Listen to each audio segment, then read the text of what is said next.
Good morning, students. Today we are going to discuss the new topic of the chapter that we have started day before yesterday.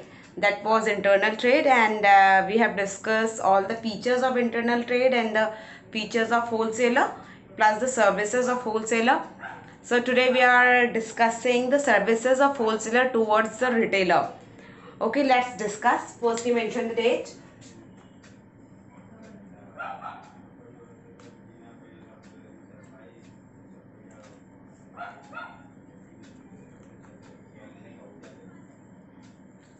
Chapter's name, internal trade.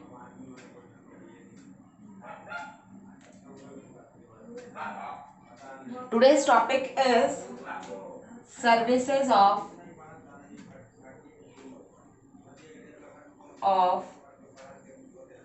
wholesaler to retailer. To retailer. So in this we are going to discuss कि वो कौन कौन से services हैं जो wholesaler एक retailer को provide करता है. ठीक है, तो उसमें सबसे पहले होता है आपका वैरायटी. वैरायटी वैरायटी का मतलब क्या है कि wholesaler is the person who provides the variety of product to the retailer. Retailer क्या करता है कि रिटेलर किसी कंपनी में नहीं जाएगा डायरेक्ट कि कोई सामान लेने या कुछ भी लेने. वो क्या करता है, वो होलसेलर को कांटेक्ट करता है. अब सपोज मैं कोई रिटेलर हूँ और मैं कोल्ड ड्रिंक बेचती हूँ, तो अब मैं क्या करूँगी, मैं एक होलसेलर के पास जाऊँगी और होलसेलर के पास वहाँ पे वैरायटी ऑफ कोल्ड ड्रिंक्स होंगी, तो मैं उसमें पिक कर लूँगी जो जो भी मुझे चाहिए होगा. तो होलसेलर क्या करता है, वैरायटी ऑफ प्रोडक्ट जो होता है वो रिटेलर को प्रोवाइड करता है और रिटेलर कंज्यूमर के टेस्ट एंड प्रेफरेंस के अकॉर्डिंग उसको वहां से परचेज करता है. ओके, नेक्स्ट है regular supply. Regular supply. Wholesaler gives the regular supply of product to the retailer. जो होलसेलर होता है वो, क्योंकि हमने कल को पढ़ा है, we have discuss yesterday that wholesaler deal with the large quantity of product. तो जब वो लार्ज क्वांटिटी ऑफ प्रोडक्ट के साथ डील करता है तो वो क्या करता है, अपनी जो सप्लाई होती है उसको वो रेगुलर रखता है. मीन्स कभी भी ऐसा डिसऑर्डर या फिर जो सप्लाई होती है वो कभी भी ऐसे डिसकंटिन्यू नहीं होती है कि कभी सप्लाई आ रही है कभी नहीं आ रही है. क्यों? क्योंकि होलसेलर होता है वो एक तरीके से क्या काम करता है, स्टॉक मेकिंग का काम करता है. हमने पढ़ा था कि वो होलसेलर का प्रोड्यूसर के लिए क्या सर्विस होती है कि वो स्टॉक का काम करता है कि इसको स्टॉक. तो जब स्टॉक उसके पास पूरा रहता है तो उसकी जो सर्विस होती है वो भी कंटिन्यूअस होती है. ठीक है, नेक्स्ट है financing. Financing.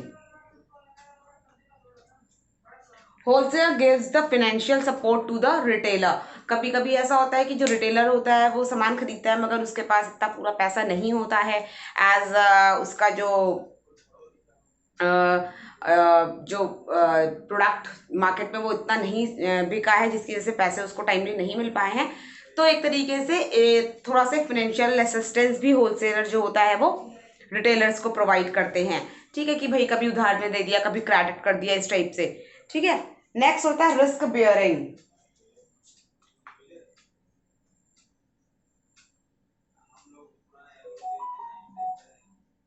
Risk bearing. Risk bearing क्या है बच्चे, कि होलसेलर जो है, जैसे सपोज रिटेलर कभी सामान लेके गया और उसका कभी बिक नहीं रहा है या फिर उसमें कुछ प्रॉब्लम आ गई है कि भाई सपोज कोई बिस्किट्स के पैकेट लेके गया है रिटेलर और बिस्किट्स के पैकेट में अंदर कुछ पॉइजनिंग हो गई है या फिर कुछ भी XYZ कुछ भी ऐसी कुछ प्रॉब्लम हो गई है. तो अब वो जो रिस्क है वो सारा रिस्क कौन बेयर करता है, होलसेलर. रिटेलर क्या करते हैं, होलसेलर को बता देते हैं कि भाई इस प्रोडक्ट में ऐसे ऐसे प्रॉब्लम आ गई है. तो जो होलसेलर होते हैं वो उस चीज को डील करते हैं, रिस्क को डील करते हैं. ओके, नेक्स्ट होता है information about new product. Information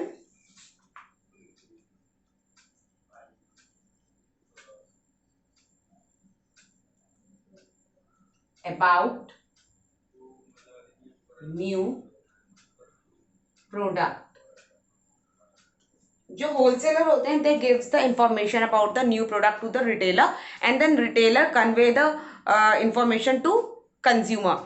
जो होलसेलर होते हैं बेटा, वो किसी भी न्यू प्रोडक्ट के बारे में जानकारी प्रोवाइड करते हैं होलसेलर ट्रेड रिटेलर्स को, सो दैट रिटेलर जो है वही इंफॉर्मेशन अपने कंज्यूमर्स को प्रोवाइड कर दे। सपोज कोई भी सामान अगर मार्केट में कुछ न्यू आया है, सपोज एक बारी के लिए अगर हम देखते हैं, सपोज ऑल आउट आया सपोज मार्केट के अंदर, अब अगर ऑल आउट ऐसी आ जाए तो कंज्यूमर को समझ नहीं आएगा कि इसको कैसे यूज़ करना है।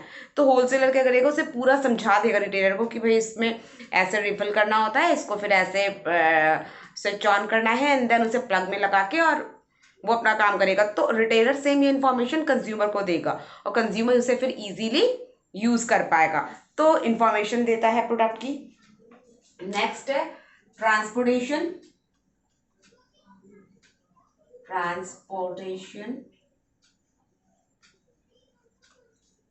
Wholesaler gives the transportation service to the retailer. अगर सामान काफी सारा है, अब सामान वो इतना सारा कहाँ से कहाँ कैसे लेके जाएगा, तो होलसेलर कई बार क्या करते हैं, कई बार तो खुद से ही अपना सामान पहुंचा देते हैं रिटेलर्स के पास, और कई बार ऐसा होता है कि उनको ट्रांसपोर्टेशन सर्विस प्रोवाइड कर देते हैं, जिससे कि रिटेलर इजीली सामान लेकर आ जा सकते हैं।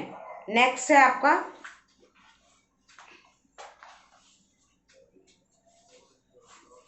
असिस्टेंस।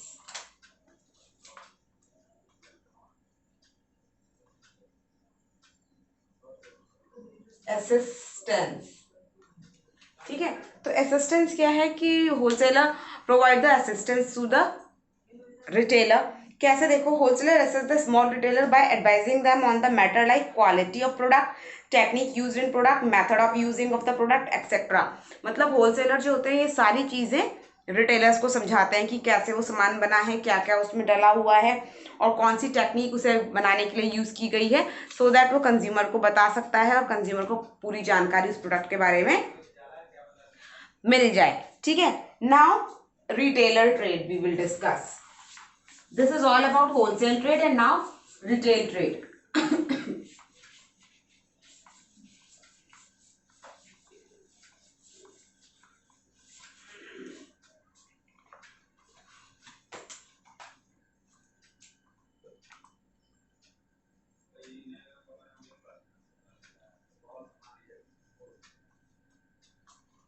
तो रिटेलर कौन है? Retailer is the second chain of distribution chain. ये जो डिस्ट्रीब्यूशन चेन होती है उसकी सेकंड कड़ी होता है retailer, and he directly interact with the consumer. मतलब और क्या करते हैं, जैसे होलसेलर तो पहले इंटरेक्ट करता है रिटेलर को और फिर रिटेलर इंटरेक्ट करता है कंज्यूमर को।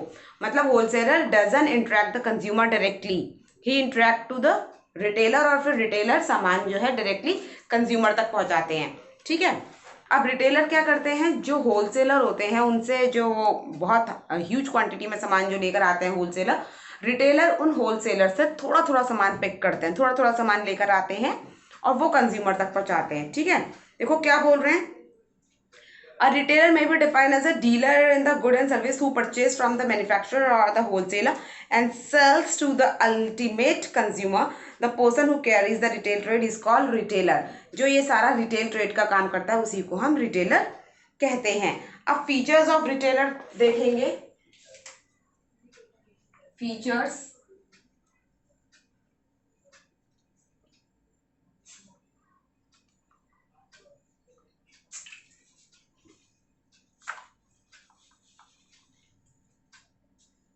फीचर्स ऑफ रिटेल ट्रेड, क्या इसके फीचर हैं? तो फर्स्ट आपका आता है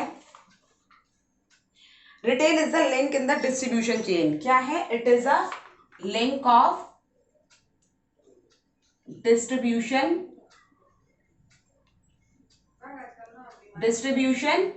चेन। क्या करते हैं? डिस्ट्रीब्यूशन चेन का सेकंड लिंक होते हैं। जैसे ऐसा मैंने उस दिन बताया था ना कि सबसे पहले क्या होता है, प्रोड्यूसर होता है, then wholesaler, then retailer and then consumer होता है ना। तो क्या हो गया, होलसेलर तो फर्स्ट लिंक हो गया, रिटेलर क्या होता है, सेकंड लिंक होता है डिस्ट्रीब्यूशन चेन का। ठीक है। तो ये एज अ लिंक वर्क करता है डिस्ट्रीब्यूशन चेन में सामान को अल्टीमेट कंज्यूमर तक पहुंचाने के लिए। नेक्स्ट है retail sales the good on service directly to the consumer, मतलब it interact directly to the consumer, ये कंज्यूमर से डायरेक्टली इंटरेक्ट करते हैं, सामान डायरेक्टली कंज्यूमर को बेचते हैं। नेक्स्ट है retailer deal with the variety of product, क्या करते हैं ये, they deal variety of product. जैसे हमने पढ़ा था wholesaler deals with the same line of product, वो एक तरीके का सामान रखते हैं, जैसे कोल्ड ड्रिंक रख रहे हैं तो कोल्ड ड्रिंक रखेंगे, डिफरेंट डिफरेंट टॉफीज रख रहे हैं तो डिफरेंट डिफरेंट टॉफीज रखेंगे, अगर फूड ग्रेन रख रहे हैं तो डिफरेंट डिफरेंट फूड ग्रेन रखेंगे। लेकिन रिटेलर क्या रखते हैं, रिटेलर क्योंकि अल्टीमेट कंज्यूमर से इंटरेक्ट करते हैं तो ये कंज्यूमर के यूज की हर चीज थोड़ी थोड़ी थोड़ी थोड़ी रखते हैं, मतलब वेराइटी ऑफ प्रोडक्ट रखते हैं। ठीक है, नेक्स्ट है retailer buy the small quantity, they buy the small quantity of goods, ये किसी भी सामान का स्मॉल क्वांटिटी में डील करते हैं, मतलब थोड़ा थोड़ा सामान लेकर आते हैं, एकदम से बहुत ज्यादा नहीं लाते हैं। They are generally located in residential area, they are located in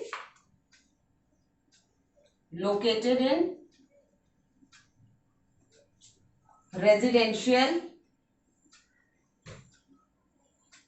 area. Generally जो रिटेलर की शॉप होती है वो कहाँ होती है, हमने भी देखा होगा, छोटी मोटी जो दुकानें होती हैं परचून वगैरह की, वो कहाँ होती हैं, रेजिडेंशियल एरिया में, जहाँ पे काफी सारे घर होंगे तो वहां पे एक परचून की दुकान खोल लेता है कोई भी इंसान, है ना, रिटेल, क्योंकि उसे पता है कि अगर उसे बहुत सारा कंज्यूमर चाहिए तो अगर वो बहुत दूर जाके अगर किसी लोनली से प्लेस में खोलेगा तो कंज्यूमर वहां तक इजीली नहीं पहुंच पाएंगे। तो जनरली ये लोग कहाँ पे लोकेट होते हैं, रेजिडेंशियल एरिया में लोकेट होते हैं, right. They maintain the personal relation with the consumer. Next क्या है, दे maintain the personal relation with consumer, ये कंज्यूमर के साथ एक पर्सनल रिलेशन बनाते हैं जिससे कि मतलब कंज्यूमर को काफी फैमिलियर सा लगे, शॉप पर जाना और उनसे सामान खरीदना, उनके टेस्ट एंड प्रेफरेंस के बारे में जानना रिटेलर्स के लिए जरूरी होता है, ताकि रिटेलर उस तरीके का ही सामान उनके लिए लेकर आए। तो मतलब एक फैमिलियर सा एक पर्सनल सा रिलेशन बनाएगा खूब अच्छे से कि और भाई साहब कैसे हो, इस टाइप से सारी बातें करेगा। ठीक है, and last, retailer acts as a middle man between the wholesaler and consumer, it acts as a middleman between wholesaler and consumer। Retailer क्या करता है, होलसेलर और कंज्यूमर के बीच एक मिडिलमैन का काम करता है, होलसेलर से सामान लेके और कंज्यूमर तक पहुंचाता है, मतलब एक बीच वाले जो एक मिडिलमैन का काम करेगा जिससे कि रिटेलर को कंज्यूमर्स को सामान इजीली अवेलेबल हो जाए। ठीक है, so that is all for today and tomorrow will discuss something extra, something new. Till then you revise the topic and try to make your own notes and take care.